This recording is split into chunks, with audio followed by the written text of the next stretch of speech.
prosím klobouk kouzelníka Pokustona a v něm bydlí 2 králíci. Bob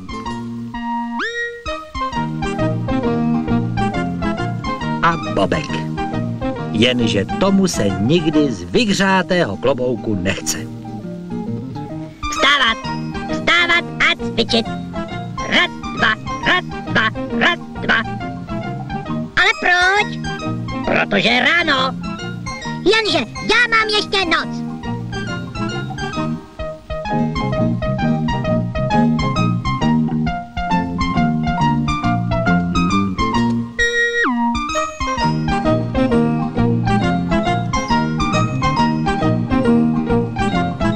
Vstávat, jde se do práce. Ale proč? Protože práce šlechtí. Co to tu voní? Pravá lesní vůně. Jenže zrovna došla. Bobe, dojdem se jí nadejchat přímo do lesa. To je nápad. Co hledáš? Ale houpací síť. Mně se totiž nejlíp dejchá v leže. A jdeme. Krásný vzhled je na ten boží svět. La. Ty modravé hory, v hájích pěvců sbory, rozkošné roviny, města dědiny. Páni, to je vzdoušek, ta vůně a to velebný ticho, to je balzám na nervy. Koukejte zmizet, to je můj les. Co to bylo? Ať to bylo, co to bylo, nemáme se čeho bát. Nic špatného jsme neudělali. To se ví, králík se nebojí. Jdu za tebou, jen počkej, my ti ukážem. Zmizte, nebo vás roztrhám.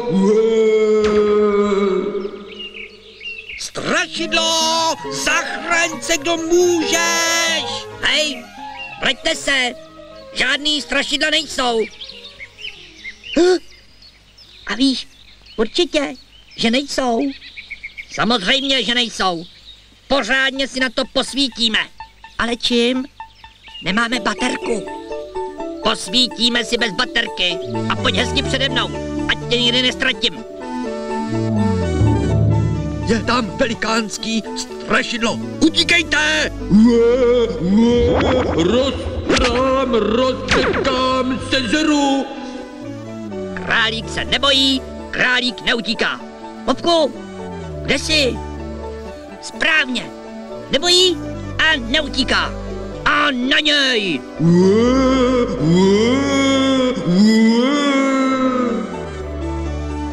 Radši se budeme blížit. Tak jo, aspoň ho nevyplašíme.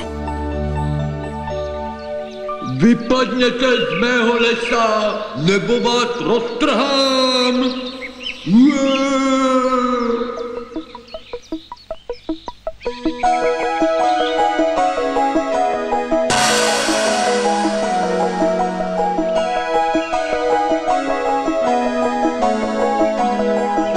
Králík se nebojí. Nebojí. Jsou strašidla nebo nejsou? Neotravuj. Můj mozek horečně pracuje. Žádný zpytání a ven, než vás na cimpr-campr roztrhám. Vážené strašidlo, dřív, než nás ráčíte roztrhat, dovolte, abychom vám předvedli rozkošnou věcičku, která vám zpříjemní dlouhé chvíle ve vašem lese. Vy jediné budete vlastníkem houpací sítě. Vy samojediné se můžete ve svém lese nerušeně houpat jako tento ubohý králíček, který bude za chvíli roztrhán na cimpr-campr. Hloupost, nebude, kdo by mě houpal. A teď já. Jak ráčíte být spokojeno, vážené strašidlo? Je to rýmový. A bude to ještě prýmovější. Co říkáš, Bobku? Říkám, že bude.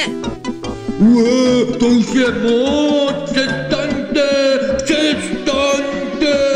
Možná, že vás neroztrhám. Jste strašidlo, nebo nejste? Nejsem. Je to dobrý. Není. No vidíš, teď jsem to říkal. Mně je zlé, zastavte, zastavte. A co jste, když ne strašidlo? Až zastavíte, tak vám to řeknu. Brzdi, Bobku, brzdi! To je mi zlé, to je mi zlé.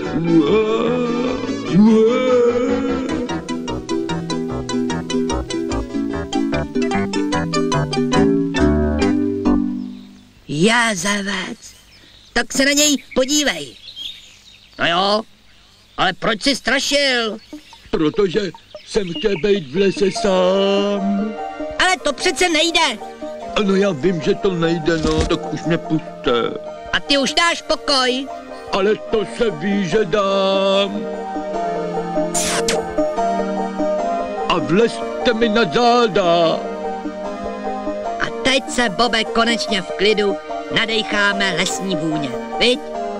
Dejchej hodně zhluboka, Bobku. Tak krásně se jim v tom lese dýchalo, že usnuli a do klobouku se vrátili až ráno.